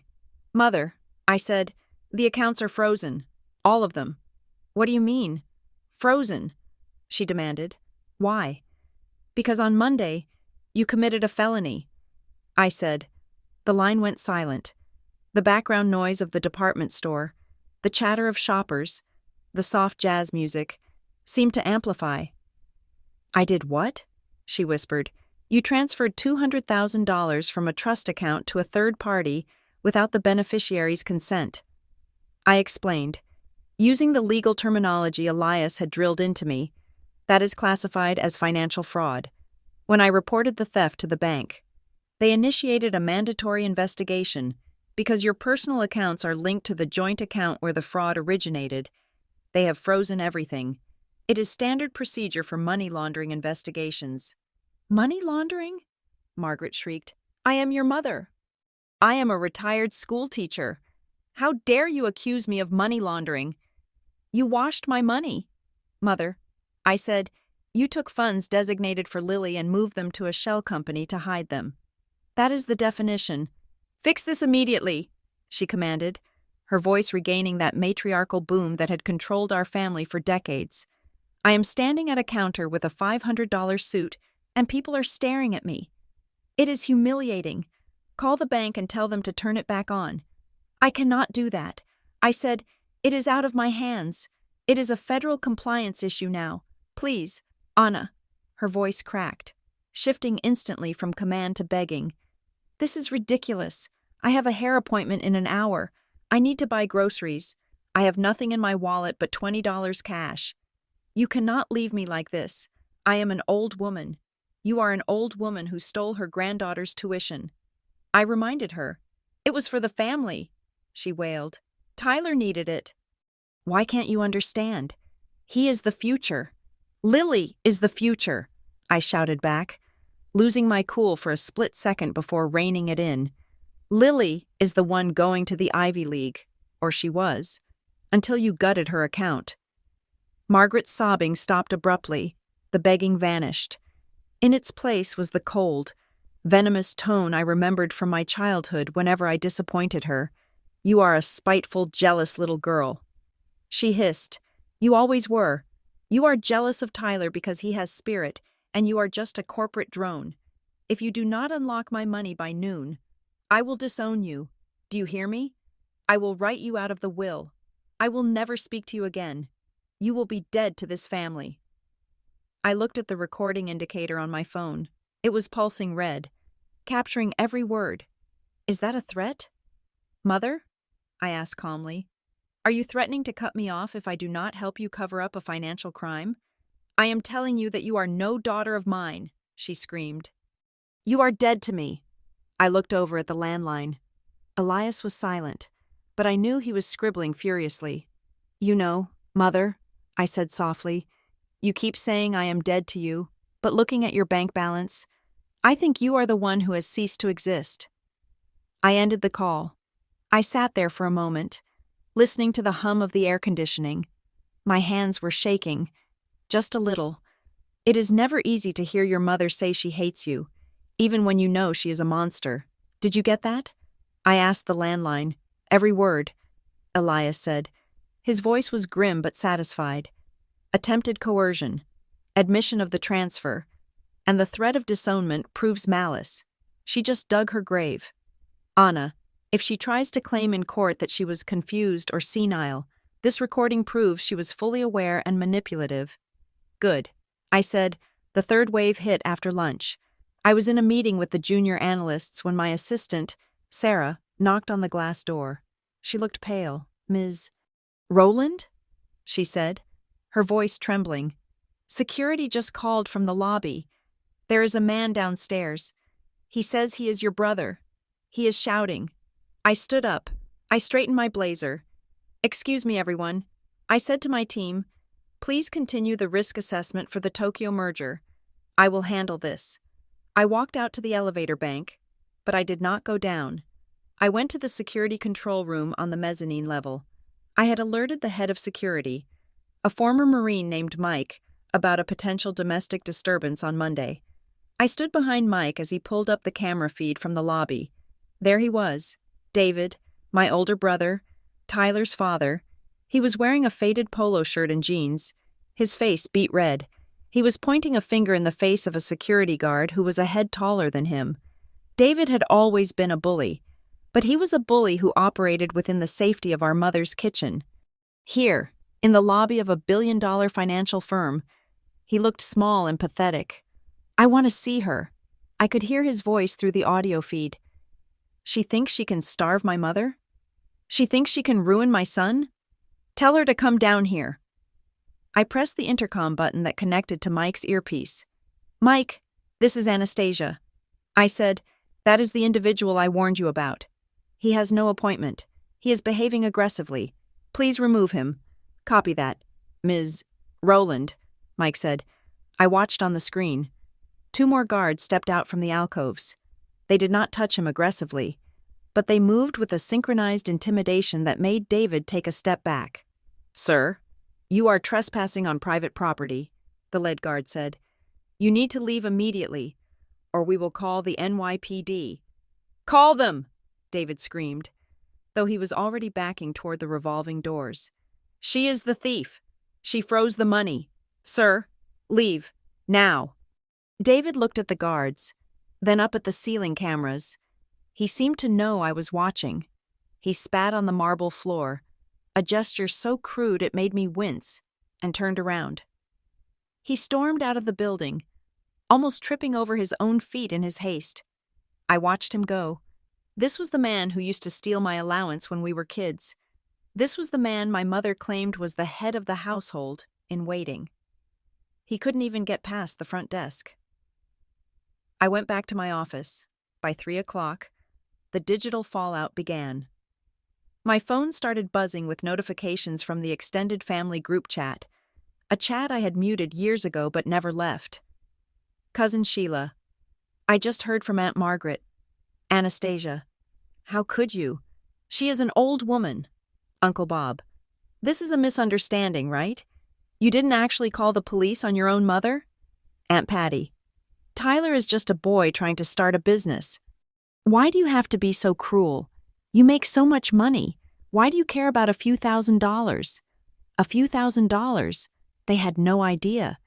They bought the lie that Tyler and Margaret were selling. They thought I was the greedy corporate shark crushing the poor, innocent relatives. I read the messages. I did not reply. I did not defend myself. In the world of risk control, you do not argue with noise. You let the data speak, and the data was currently sitting in a frozen account, waiting for the legal hammer to fall. I opened a new text message to Lily. "Grandma and Uncle David might try to call you or message you. Do not answer. Block them for a few days. It is getting messy. But we are winning." Lily replied instantly. Tyler already DM'd me on Instagram. He called me a nerd and said I was ruining his life. I blocked him. "I love you." "Mom," I stared at the screen. "I love you." "Mom," that was all I needed. I put the phone down and turned back to my work. I had a report to finish on currency fluctuations in the Asian markets. It required focus, precision, and a complete lack of emotion. Outside, my family was burning. They were running into walls I had built, screaming at doors I had locked. They were experiencing the consequences of their actions for the first time in their lives. Inside my office, it was quiet. I typed, I calculated, and I waited. The chaos was just beginning, and I intended to orchestrate every single second of it. Thursday broke with the heaviness of a fever dream. The air in my apartment felt thick, charged with the static of 100 unseen accusations. I had always known my family was dysfunctional, but I had underestimated their capacity for coordinated malice. It wasn't just a disagreement anymore, it was a siege. My phone, usually a tool for efficiency, had transformed into a grenade I was afraid to touch. The notifications stacked up in aggressive little piles on the lock screen. They weren't from my immediate family anymore. I had blocked Margaret and Tyler's direct lines, but the rot had spread to the outer branches of the family tree. Second cousins I hadn't seen since a barbecue in 1998 were suddenly experts on my moral character. "Your mother is crying her eyes out." A text from my Aunt Linda read, "How can you be so cold-blooded? She changed your diapers. You are a monster. Money really is the root of all evil." Wrote a distant uncle who owed me $500 from a decade ago, "You are destroying a young man's dream over a clerical error. A clerical error." That was the narrative Margaret was spinning. She had successfully reframed grand larceny as a misunderstanding, and I was the villain for not playing along. I sat at my kitchen island, nursing a lukewarm cup of tea, and opened Facebook. I rarely used it, but I needed to see the battlefield. There it was, Tyler's post. It was a black and white photo of him looking pensively out a window, wearing a turtleneck that made him look like a discount Steve Jobs. The caption was a masterpiece of manipulation. "Sometimes, the people closest to you are the ones who want to clip your wings," he wrote.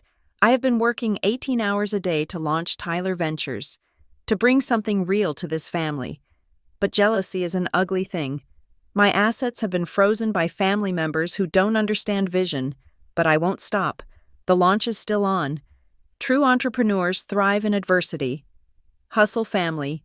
Feud rising above. It had 43 likes. Most were from his drinking buddies, but a few were from my own relatives. Stay strong. Honey, my mother had commented from her iPad, presumably using the coffee shop Wi-Fi since her home internet was likely auto-pay linked to the frozen account. I felt a flash of nausea. They were winning the public relations war because they had no shame. I had the truth, but the truth was boring. The truth was legal documents and bank statements. Their lie was emotional. It was a story of a plucky underdog fighting a corporate witch. Mom? I turned.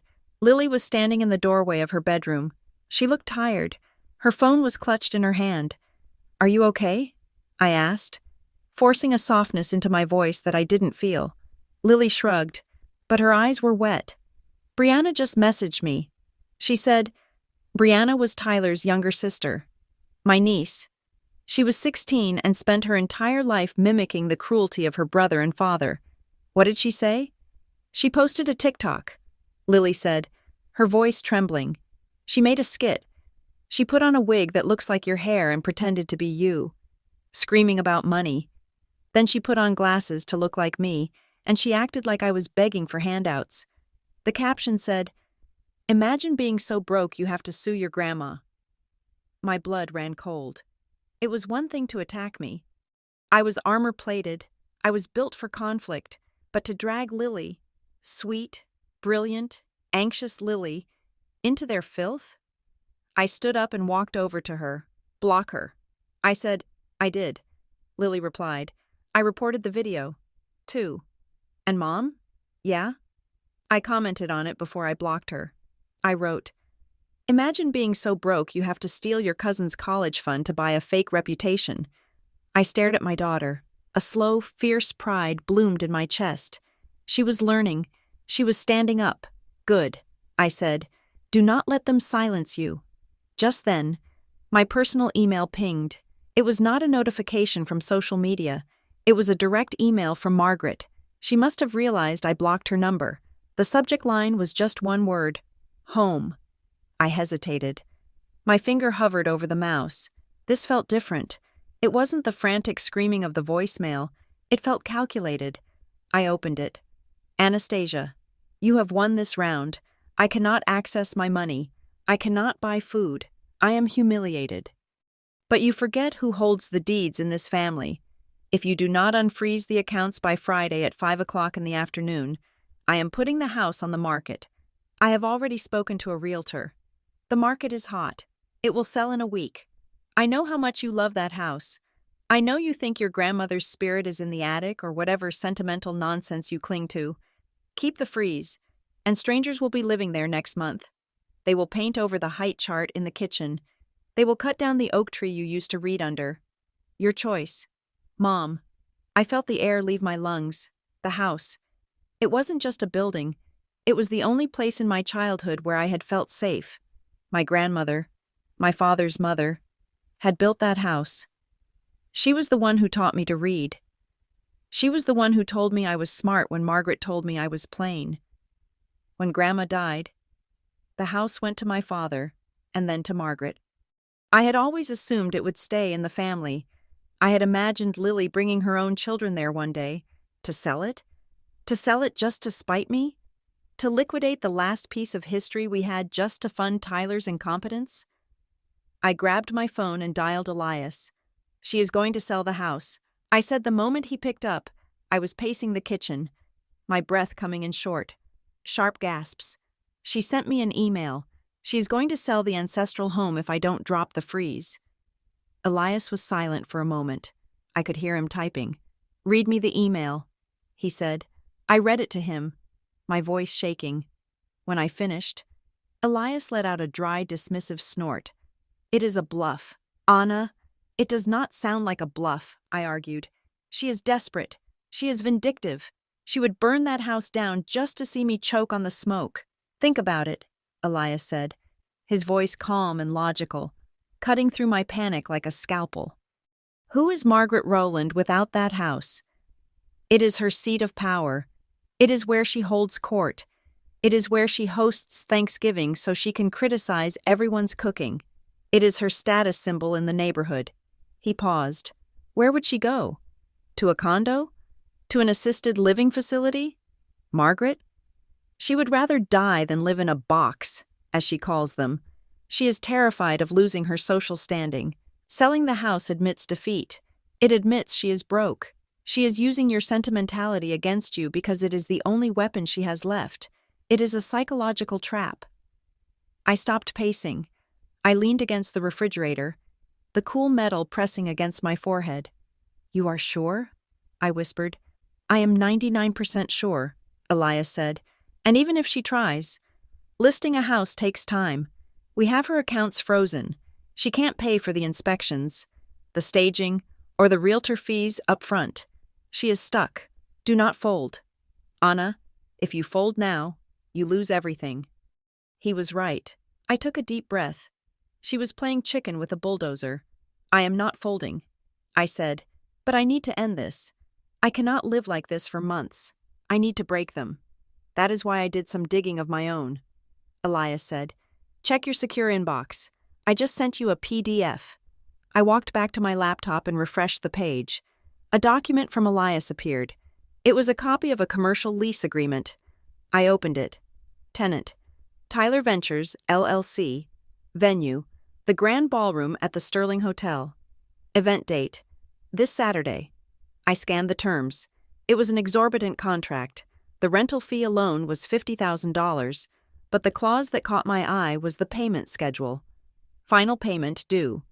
Friday, January 23rd, by 5:00 p.m. Failure to remit final payment will result in immediate cancellation of the event, forfeiture of the initial $10,000 deposit, and liability for the full contract value. I looked at the date. Today was Thursday. He has 24 hours, I said, a slow smile spreading across my face. Exactly, Elias said. He paid the deposit weeks ago, probably with your money, but he owes the balance, $40,000, by tomorrow afternoon. If he doesn't pay, he loses the venue. I closed my eyes and visualized the timeline. Tyler had invited everyone. He had posted about it. He had bragged to investors. If the doors to the Sterling Hotel were locked on Saturday night, his reputation wouldn't just be damaged, it would be vaporized. He would be the laughingstock of the city. He would be sued by the hotel. He would be finished. He is desperate, I said. That is why Margaret is threatening the house. They need cash by tomorrow evening. They are cornered animals. Elias agreed. I looked at the lease agreement again. I looked at the email from Margaret. The pressure they were trying to put on me was actually a reflection of the crushing pressure they were under. I know what to do. I said, What? I'm going to offer them a lifeline, I said, or at least, one that looks like a lifeline. I hung up and opened a fresh Word document. I began to type. I drafted a settlement agreement and release. It was a short document, deceptively simple. It stated that I, Anastasia, would agree to temporarily lift the freeze on the joint account and transfer a sum of $40,000 to Tyler Ventures, LLC, to cover immediate business expenses. In exchange, Tyler would sign a promissory note for the full $200,000, secured by his future business assets and, crucially, guaranteed by Margaret's home equity. It was a bait, a beautiful, shiny bait. I knew Tyler would see the $40,000 and think he was saved. He would think he could pay the hotel, have his party, become a millionaire overnight, and pay me back later, which he never would. Margaret would see the unfreezing of her accounts and the preservation of her house. They would not read the fine print. They would not realize that by signing this, they were admitting the debt was valid. They were admitting the initial transfer was not a gift. But more importantly, I wasn't actually going to give them the money. I needed to get them into a room. I needed to get them to the party. I needed the stage. I sent the draft to Elias. Send this to them. I texted, tell them I am tired of the fighting. Tell them I want to settle. Tell them if they sign this tomorrow, I will bring a cashier's check to the launch party. Elias replied instantly with a single emoji. A shark. I waited. The sun began to set, casting long shadows across my living room. The silence in the apartment felt different now. It wasn't the silence of a victim. It was the silence of a hunter waiting in a blind. At 7:30, my phone buzzed. It was an email from Tyler's email address, but the tone was all Margaret. Anastasia, we have received the proposal from your lawyer. We accept. We are glad you finally came to your senses and realized that family is more important than greed. However, we cannot wait until the party for the check. We need it by noon tomorrow. I typed back immediately. I cannot get the check cleared by noon due to the freeze protocols I initiated. It takes 24 hours to reverse. I will bring the check to the Sterling Hotel on Saturday night. I will hand it to you personally before you go on stage. You can give the hotel a post-dated check or use a credit card hold until then. Trust me, once I show up, they will know the money is good. It was a lie, a risky one. But I was banking on Tyler's arrogance. I was banking on him thinking he could charm the hotel manager for an extra 24 hours if he showed them the settlement email proving the money was coming. 10 minutes later, the reply came. Fine, but be there at 7 sharp, and dress appropriately. This is a black tie event. I stared at the screen. Dress appropriately. Even now, he was worried about the aesthetics. I let out a laugh that startled Lily, who was in the kitchen making a sandwich. What is it? She asked. I looked at her. Get your best dress ready. Lily, I said, we are going to a party. She looked confused. Tyler's party? But we hate him. We are not going to celebrate him, I said, closing my laptop with a definitive snap. We are going to collect. The trap was set. They thought I had surrendered. They thought the pressure of the family, the insults, and the threat to the house had broken me. They thought they were walking into a coronation. They were walking into an execution. The restaurant my mother chose for our truce was called L'Orangerie. It was the kind of establishment where the menus had no prices. The water was imported from a specific glacier in Norway, and the lighting was so dim it forced everyone to lean in conspiratorially. It was a place designed for people who wanted to be seen spending money, not for people who actually enjoyed food. I arrived 5 minutes early.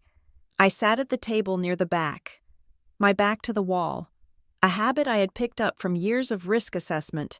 If a situation went south, I always wanted to know where the exit was, but tonight, I was not looking for an exit. I was looking for a confession. I spotted Elias immediately. He was sitting 2 tables away, dressed in a casual beige sweater that made him look like a tired professor grading papers. He had a pair of headphones around his neck and an iPad propped up in front of him. To the untrained eye, he was just a solo diner catching up on a podcast. To me, he was the witness who would seal the coffin. He did not look at me. He tapped his screen once, our signal that the recording equipment was live. Then, the circus arrived. Margaret swept into the dining room like a dowager empress returning from exile. She was wearing her best pearls and a silk scarf that I knew cost $400. Tyler walked a step behind her, flanked by a man I did not recognize. Tyler looked manic. His eyes were wide and darting, and he was sweating slightly despite the aggressive air conditioning. He was wearing a tuxedo jacket over a t-shirt, a look he probably thought was visionary, but just made him look like a waiter who had lost his shirt. The third man was clearly their lawyer. If Elias was a shark, this man was a bottom feeder. He wore a suit that was too large for his frame, the fabric shiny at the elbows, and he carried a briefcase that looked like it was made of vinyl. He was sweating more than Tyler. They reached the table. Margaret did not hug me. She did not say hello. She simply pulled out her chair and sat down, gesturing for the others to do the same. You look tired. Anastasia, she said, snapping her napkin onto her lap. The guilt must be keeping you up. I am managing. Mother, I said, keeping my voice small. I hunched my shoulders slightly, shrinking myself. I needed them to see a defeated woman. I needed them to see a daughter who was ready to crawl back into the fold. This is Mr. Shelby, Tyler said, gesturing to the sweaty man. He is our legal counsel. He is here to make sure you do not try any tricks with the paperwork. Mr. Shelby gave me a greasy smile and wiped his forehead with a handkerchief. Ms. Rowland, he said, his voice wheezing slightly. We have reviewed the settlement draft. It seems adequate. However, we will require the funds to be certified immediately upon signing. I looked at him. He was a prop, a scarecrow made of cheap polyester. I ordered a sparkling water. Margaret ordered a bottle of Dom Perignon without asking the price. We are celebrating, she announced loudly enough for the neighboring tables to hear. My grandson is launching his empire tomorrow. The waiter brought the champagne. He popped the cork with a soft sigh. He poured a glass for Margaret, one for Tyler, one for Mr. Shelby, and then paused at my glass. None for me. I said, I am driving, Margaret scoffed. Always so boring. That is why your husband left you. You know, no sense of joy. I felt a sharp sting, but I let it pass. I was not here to defend my past. I was here to secure my future. So, Tyler said, leaning forward and swirling his glass. He didn't even smell the wine. He just gulped a mouthful. About the release form. I need you to sign it before the appetizers come.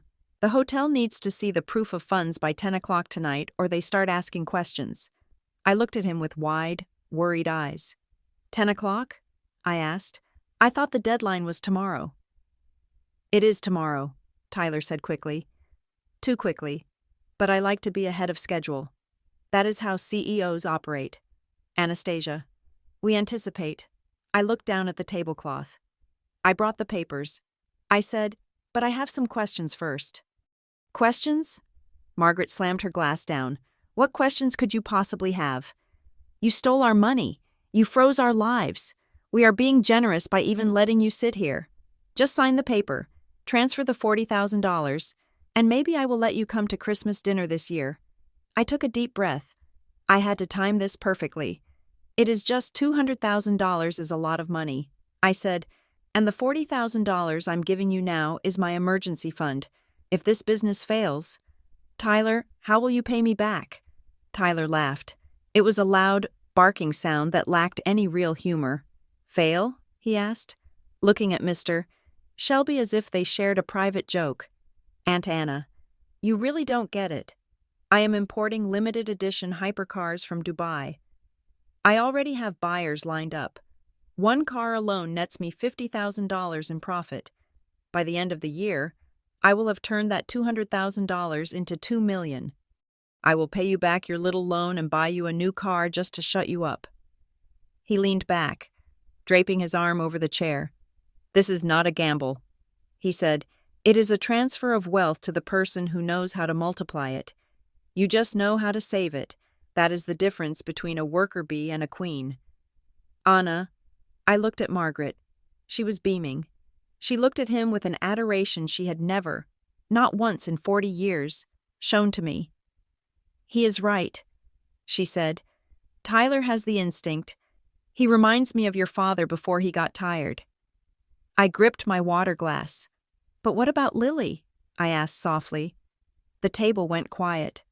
What about her? Margaret asked, her voice sharpening.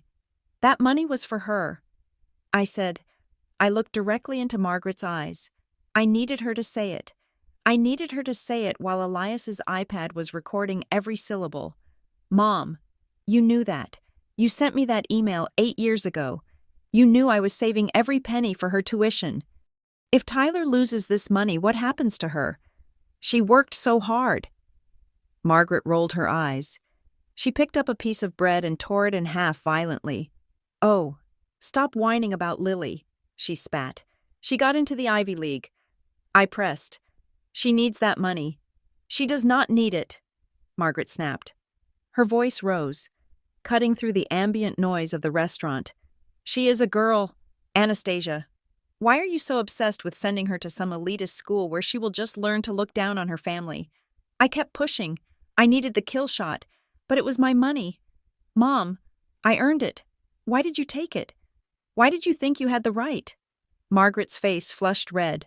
The champagne and the arrogance were mixing into a toxic cocktail in her blood. She leaned across the table, her finger pointing at my face.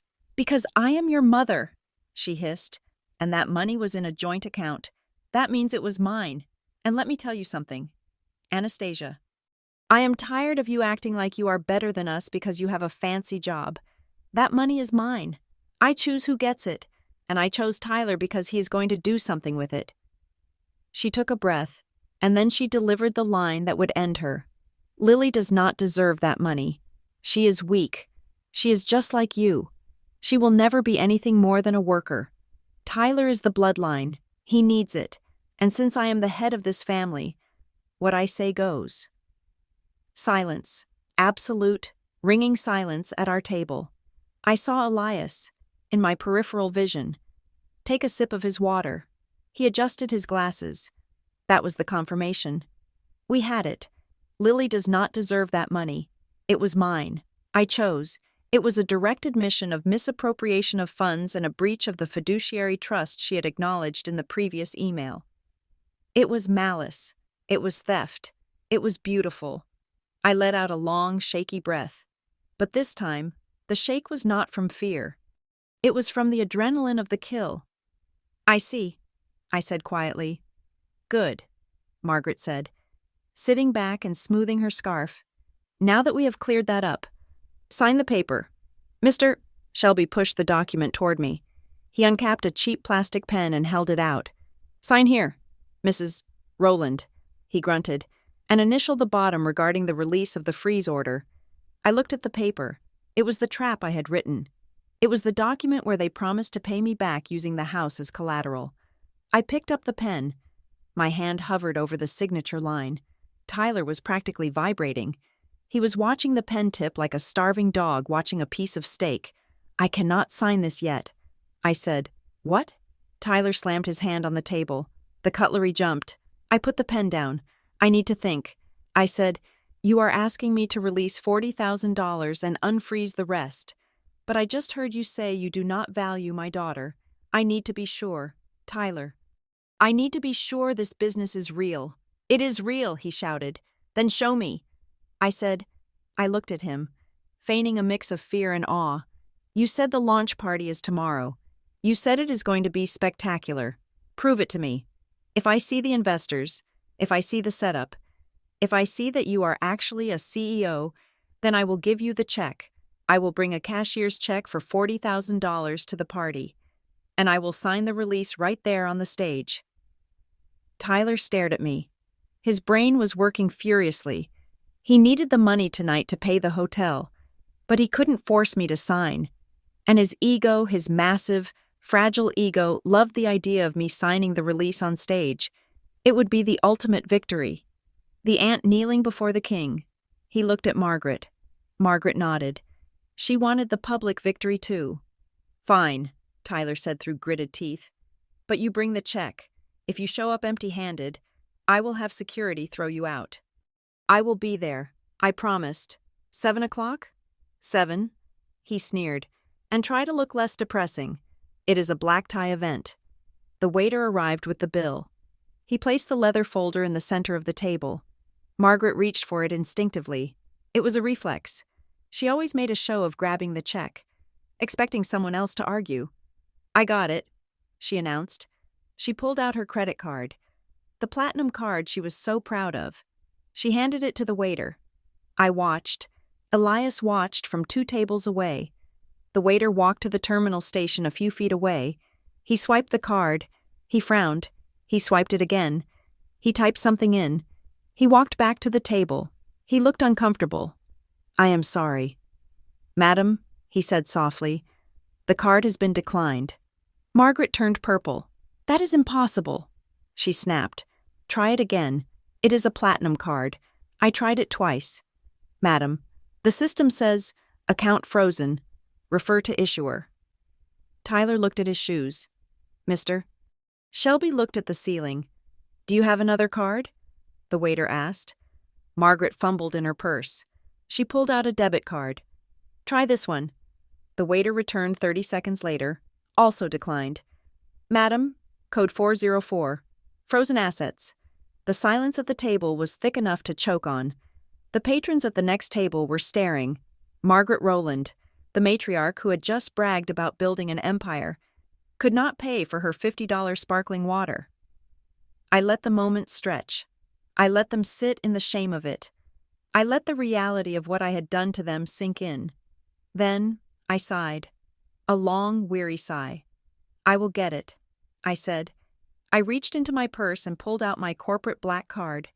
The one I earned, the one that was linked to an account solely in my name, protected by 3 layers of encryption and my own hard work. "Anastasia, you do not have to," Margaret started, her voice weak. I handed the card to the waiter. "Add 20% gratuity," I told him. "And please bring me a printed receipt. I need it for my records." When the waiter brought the receipt, I folded it neatly and placed it in my purse. It was not just a receipt for dinner. It was evidence. It was proof that while they talked about millions, I was the only one who could actually pay for a meal. I stood up. "I will see you tomorrow at the party," I said. I did not say goodbye. I walked past Elias. He did not look up, but as I passed, I saw him slide his thumb across his iPad screen. Stopping the recording, I walked out of the restaurant into the cool night air. My heart was pounding, not from fear, but from the thrill of the performance. I had given them the rope. I had tied the noose, and tomorrow night, in front of everyone they tried to impress, I was going to kick the chair out from under them. I hailed a taxi. I needed to go home and tell Lily to iron her dress. We had a big night ahead of us. The grand ballroom of the Sterling Hotel was a cavern of gilded molding and crystal chandeliers, designed to impress people who measured worth by the square foot. It smelled of expensive lilies and cheap ambition. Tyler had spared no expense, or rather, he had spared no expense of the money he did not actually have. The room was bathed in a violet mood light, pulsing with a bass-heavy remix of a pop song that made the crystal glassware vibrate on the round tables. I stood at the entrance, my hand resting lightly on Lily's arm. We were not the victims tonight. We were the reckoning. I had spent the last of my available credit on our appearance. I wore a floor-length emerald green gown, structured and sharp, the color of old money and envy. My hair was swept back, revealing diamond earrings that caught the frantic strobe lights. Beside me, Lily looked like a warrior queen. She wore a sleek black dress, her posture straight, her eyes scanning the room with the same analytical detachment she applied to her calculus problems. She was no longer the crying girl on the floor. She was a Rowland, but the right kind. "Ready?" I whispered. Lily took a breath. She looked at the crowd, a sea of rented tuxedos and sequins. "Let's calculate the blast radius," she said softly. We stepped inside. The room was crowded, but not with the elite of New York. I recognized the type immediately. These were the hangers-on, the credit card millionaires, the influencers with bought followers, and the distant relatives who had come for the free open bar. It was a congregation of parasites, and my nephew was their new host. We moved through the crowd like a ship cutting through ice. Heads turned, whispers rippled outward. They had expected the defeated aunt, the one the family group chat had labeled as bitter and broken. Instead, they got a woman who looked like she owned the building. I saw Margaret holding court near the ice sculpture, which was carved in the shape of a dollar sign. It was tacky beyond belief. She was wearing a gold sequined gown that was too tight, clutching a glass of champagne as if it were a scepter. She was laughing loudly, throwing her head back in a performance of aristocratic joy. When she saw us, her laughter cut off. She blinked. For a second, I saw the fear behind her eyes, the realization that I did not look like a woman who had come to surrender. But then, the arrogance took over. She smoothed her dress and beckoned us over with an imperious wave of her hand. "Anastasia," she said, her voice booming over the music, "you made it, and you brought Lily." She looked at my daughter with a sneer disguised as a smile. "I see you found something to wear," she added. "It is a bit dramatic, isn't it? But I suppose you want attention. We are just here to support the family business." "Mother?" I said, my voice cool and even. Margaret leaned in, the smell of alcohol and heavy perfume wafting off her. Do you have the check? She hissed. The hotel manager has been hovering by the kitchen doors for 20 minutes. He says the wire didn't clear. I patted my clutch purse. Everything is arranged. I said, I have the instrument of payment right here. Margaret let out a breath she had been holding. Her shoulders relaxed. Good, she said. Smart girl. Finally knowing your place. Go find a seat in the back. We have the VIP table at the front. I watched her walk away, barking orders at a waiter. We did not go to the back. We walked straight to the front, to table number 2, right next to the stage. I sat down, and Lily took the seat beside me. Across the room, I saw Elias. He was dressed in a tuxedo, looking for all the world like a wealthy investor. He was standing near the audio-visual booth, chatting with the technician. He caught my eye and tapped his lapel once. The system was compromised. We had control. The lights dimmed. A hush fell over the room, broken only by the clinking of glasses. A spotlight hit the stage. Smoke machines hissed, pumping a cloud of white fog onto the platform. Through the haze, Tyler emerged. He walked out with his arms raised, soaking in the applause like a messiah. He was wearing a white tuxedo jacket. He looked manic. His eyes were wide, fueled by adrenaline and the terrifying knowledge that if I did not hand him that check in the next hour, he would be leaving this hotel in handcuffs. Thank you all, he shouted into the microphone. The feedback whined, but he ignored it. Welcome to the future, he bellowed. Welcome to Tyler Ventures. The screen behind him lit up with a logo that looked like it had been designed on a free app. It was a lion roaring, but the lion looked more like a confused house cat. Tonight is not just about a company, Tyler said, pacing the stage. It is about a legacy. It is about vision. People told me I was dreaming too big. People told me I couldn't import hypercars to the East Coast. They said I didn't have the capital. They said I didn't have the experience. He paused for dramatic effect. He looked down at the front table, at Margaret. But I had something better than experience, he said, his voice choking with feigned emotion. I had family. I had a grandmother who believed in me when no one else did, who saw that I was the one to carry the torch. Margaret stood up and waved to the crowd. The applause was polite but sparse. And, Tyler continued, his eyes locking onto me. He grinned, a predatory expression that made my skin crawl. I have an aunt who finally saw the light. He pointed at me. The spotlight swung around, blinding me for a second. Ladies and gentlemen, my aunt, Anastasia Rowland. The room turned to look at me. Tyler beckoned me with his hand. Come on up here. Aunt Anna, he shouted. Come on up. I know you have something for me. I know you want to be part of this history. This was the trap. He was using the social pressure of 200 people to force me to hand over the check and sign the release. He thought I would crumble. He thought I would be too embarrassed to cause a scene. I stood up. I smoothed my dress. I did not look at the crowd. I looked at Lily. She gave me a single, sharp nod. I walked to the stairs. The clicking of my heels on the wooden steps was the only sound I heard over the rushing of my own blood. I ascended the stage. Tyler wrapped an arm around my shoulder. He smelled of sweat and expensive scotch. He squeezed me tight, his fingers digging into my bare arm. Just give it to me and smile, he whispered in my ear, his voice trembling with desperation. The manager is watching. He pulled back and held the microphone out to me. My aunt has a special presentation to make, Tyler announced to the room. She is our newest investor.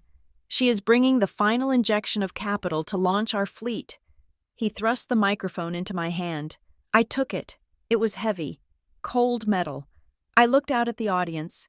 I saw the hungry faces of the creditors masquerading as guests. I saw Margaret at the front table, her face glowing with triumph. I saw my brother David, looking smug. And then I saw Elias in the back, giving me a thumbs up. I looked at Tyler. He was holding his hand out, palm up, waiting for the envelope. I did not reach into my purse. Instead, I raised the microphone to my lips. Thank you. Tyler, I said. My voice was amplified, booming through the high-quality speakers. Clear and steady. Tyler's smile faltered slightly. He was expecting a handover, not a speech. I am honored to be here tonight. I continued. You talked about legacy. You talked about vision. You talked about how this company was funded. I took a step away from him, breaking his physical hold on me, and I think it is important, for the sake of transparency, that your investors know exactly where that funding came from. Tyler's eyes widened. He took a step toward me. Anna, just give me the check, he hissed. Off mic. I ignored him. I turned to the screen behind us. You see? I said to the crowd, keeping my voice conversational, almost pleasant. Tyler told you his grandmother was an angel investor. He told you she provided the seed capital of $200,000 because she believed in his genius. I paused. The room was deadly silent. The tension was a physical thing, a wire pulled tight enough to snap. But that is not the whole story, I said. I signaled to the back of the room. Elias, if you please. The screen behind me flickered. The Roaring Lion logo vanished. In its place, a bank statement appeared. It was massive, projected 20 feet high.